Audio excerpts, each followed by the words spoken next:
Bah, sama xarit comme ni ñu koy waxee Aliou Sall, c'est un brave militant, c'est un bon responsable de parti en France, mais c'est un piètre ministre de la République.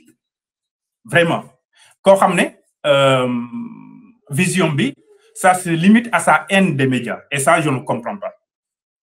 Ça a toujours été le cas. Ça, c'est pas bien du tout. Je pense que si on a une possibilité de dictateur, il le serait. Donc, on doit tout faire pour nous faire. Parce que je ne vois pas, il y a une presse, qui devrait émettre, qui doit émettre, etc. Non, ça n'a pas de sens, en fait. Ligne est fixée. Peut-être qu'on va des histoires de déontologie ou pas. Mais si nous voyons la première démocratie au monde, ou plutôt peut-être la deuxième ou la troisième, parce qu'ils ne sont pas la première démocratie, les États-Unis, qu'est-ce qui se passe là-bas auprès des médias? Mais il y a tout. Ce n'est pas parce que le peuple butin, ou plutôt, médias, ils vont dire que tu vas tout faire pour leur faire disparaître. Et nous, vu qu'à un certain moment aussi, une certaine presse les a énormément favorisés, ils savent à quoi s'attendre. Les mêmes médias là, de la même manière que Daniel Monte Wad, bam egg ci kaw ñu tek ko ci suuf biñ xamé né ce n'est plus bon jël Macky Sall tek ko ba ci kaw ñu daane ko jël Sonko tek ko bi ci kaw une fois qu'ils ont arrivé au pouvoir ñuy naan ñi il faut ñu écarter leen le maximum possible et mom lolu lañuy def ak influenceurs aussi yi nga xamné ils ne sont de moins en moins favorables, c'est-à-dire éliminer ñep. C'est une dictature, c'est une démocratie semi-dictatoriale. Lolu lañuy jëma def en fait. Donc il faut ñu éliminer voix ñep ñi nga xamné ça va créer des problèmes parce que souvent c'est des gens très libres.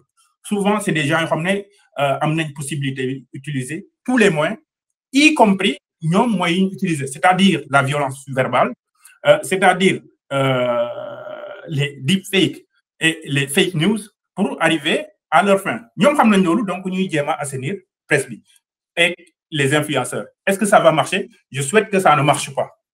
Comme ça, nous comprenons. Loolu leble rek diñ ko fay ko parce que li xew Sénégal yépp ñokoy leble liñ promettre peuple bi yépp te defuñ ko ñoko fi wax saga yiñ fi gis tay ñu leen di saga ñom ñoko ki sos yiñ fi sos ñom ñoko ñeka commencer Sénégal xamuton loolu xamuñ ko won ñun débat di dinañ xamone ñom ils sont venus avec les insultes. Et c'est ça non, ouais, mais insulte aussi, on a vu on a entendu toutes les insanités, on a vu des comportements à son égard, aussi, tu Pastef le commencé, non. Souleymane Jules Diop n'est coulon Pastef, on n'a pas oublié, Lico.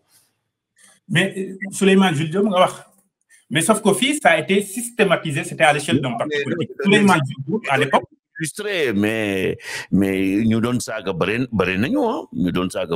et puis comment dans un pays comme le Sénégal nit ki di dund nga jël cercueil nga né déna di jubilé afrique comme ça touche quand même c'est violent, c'est de la violence. Motax mané la c'est pas le fait que ay individu di ko wax qui pose problème, c'est le fait que ça a été systématisé.